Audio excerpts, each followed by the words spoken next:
Artinya, apakah yang menyebabkan kalian masuk ke dalam neraka sakor? Mereka menjawab, kami dahulu tidak termasuk orang-orang yang mengerjakan sholat.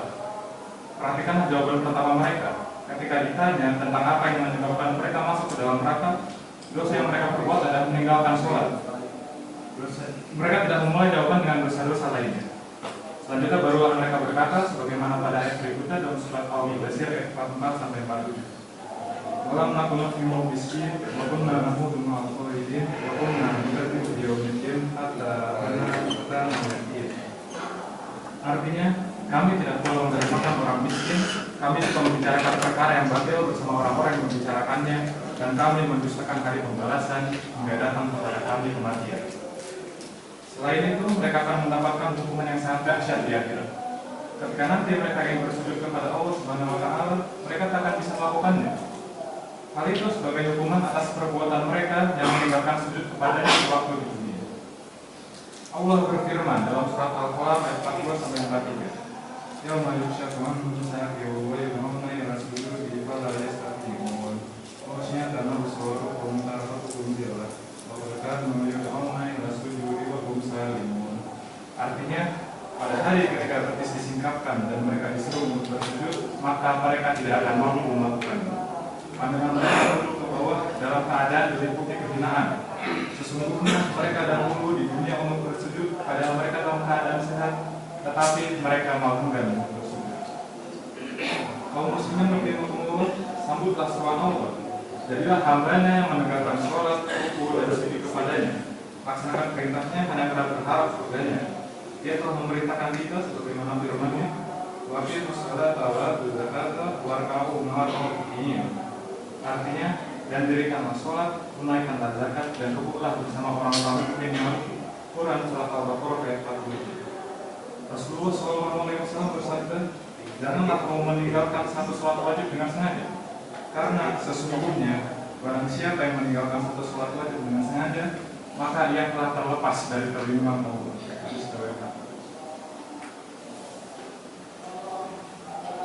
Kaum muslimin rahimahumullah, berhati-hatilah.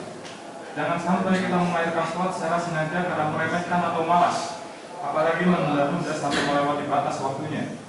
Allah memperingatkan dengan keras mereka yang melakukan demikian pada surat Al-Ma'arij 4-5. Wawailul lil musallin alladzina hum an sholatihim sahun. Artinya, celakalah orang-orang yang sholat, yaitu orang-orang yang lalai dari sholatnya. Para sahabat Rasulullah menafsirkan kata lalai dalam ayat ini dengan mengakhirkan sholat hingga keluar dari waktunya. Diriwayatkan dari Mus'ab bin Sa'ad bin Abi Waqqas, ia bertanya kepada ayahnya yang merupakan sahabat Rasulullah, bagaimana pendapatmu tentang firman Allah orang-orang yang lalai dari sholatnya? Siapakah di antara kita yang tidak lalai dari sholat? Siapakah yang tidak pernah berbicara dengan dirinya sendiri saat sholat? Sa'ad menjawab, bukan demikian maksudnya. Lalai di sini adalah menyepelekan waktunya.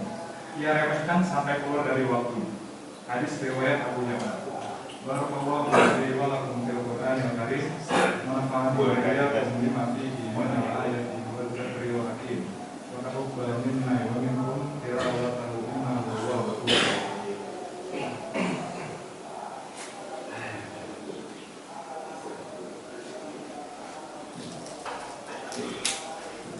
Alhamdulillah, hamdan katsiran thayyiban mubarakan fi. Asyhadu an la ilaha illallah wahdahu la syarika lahu wa asyhadu anna Muhammadan abduhu wa rasuluhu la nabiyya ba'dahu. Kaum muslimin rahimahumullah, tujuan dibangunnya masjid adalah agar sholat jamaah ditinggalkan di dalamnya dimakmurkan oleh manusia dengan sholat, ibadah, dan zikir kepada Allah. Karena itu, bagi kaum laki-laki kerjakanlah sholat lima waktu di masjid secara berjamaah, sebagaimana yang telah dicontohkan oleh Rasulullah, para sahabatnya, dan kaum muslimin setelah mereka. Jika kita menyelisihi mereka atau terbelenggu oleh kemalasan, maka kita telah meniru sifat orang-orang munafik dan terancam dosa sebagaimana dikabarkan dalam hadis Rasulullah. Sesungguhnya sholat yang paling berat bagi orang-orang munafik adalah sholat isya dan sholat subuh. Seandainya mereka tahu keutamaan yang ada di kedua sholat tersebut, tentu mereka akan mendatangi Allah dengan merangkak. Sungguh, aku bertekad untuk memerintahkan muadzin mengumandangkan azan, lalu aku perintahkan seorang mengimami sholat bersama orang-orang kali itu. Kemudian, aku sendiri akan pergi bersama beberapa orang laki-laki dengan membawa seikat kayu bakar untuk membakar rumah orang-orang yang tidak menghadiri sholat jamaah. Hadis riwayat Bukhari dan Muslim. Kaum muslimin rahimahumullah, bersemangat pula dalam mengerjakan sholat sunnah rawatib. Perbanyaklah mengerjakannya. Sholat sunnah adalah satu amal soleh yang akan mendekatkan seorang hamba kepada Allah. Rasulullah bersabda bahwa Allah berfirman, Tidaklah hambaku mendekat kepadaku dengan sesuatu yang lebih aku cintai daripada hal-hal yang mewajibkan kepadanya. Hambaku juga tidak henti-hentinya mendekat kepadaku dengan ibadah-ibadah sunnah hingga aku mencintai. Akhirnya mari kita berdoa kepada Allah agar Allah menolong kita dalam mengingatnya, bersyukur kepadanya dan berusaha dengannya kepadanya. Allahumma sholli ala Muhammad wa ala ali Muhammad kama shallaita ala Ibrahim wa ala ali Ibrahim innaka Hamidum Majid. Wa barik ala Muhammad wa ala ali Muhammad kama barakta ala Ibrahim wa ala ali Ibrahim innaka Hamidum Majid. Allahumma ighfir lil muslimina wal muslimat mu'minina wal mu'minat wal ahya'i minhum wal amwat innaka sami'un qaribun mujibun da'wat. Rabbana atina fid dunya hasanah wa fil akhirati hasanah wa qina adzabannar.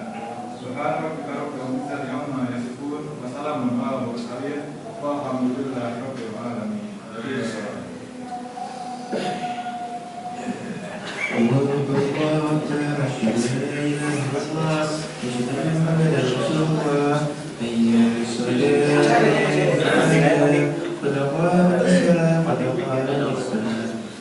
Ini kayak nggak di videoin dah. Oh ya bener dah. Videonya tuh gimana deh?